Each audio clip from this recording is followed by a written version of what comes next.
बेहयाई।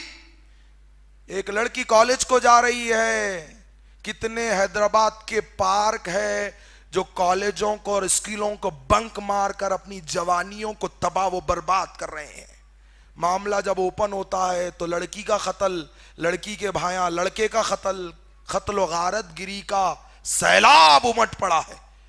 क्यों बेनिकाह के लड़के लड़कियों को परवान चढ़ा रहे हो? नहीं जी, अभी पैरों पे नहीं ठहरा, 2-2.5 साल में ठहर जाते नहीं बच्चे पैरों पे, अभी कब ठहरना?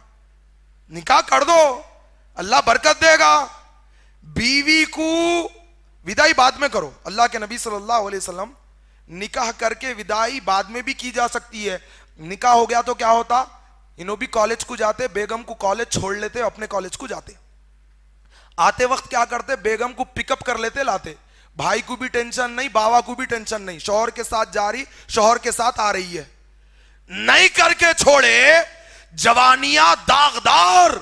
हैदराबाद के पार्कों में जाकर देख लो, अल्लाह की कसम सबसे ज्यादा बुरखों की तादाद है, ये बुरखे मुसलमानों के घरों के बुरखे हैं।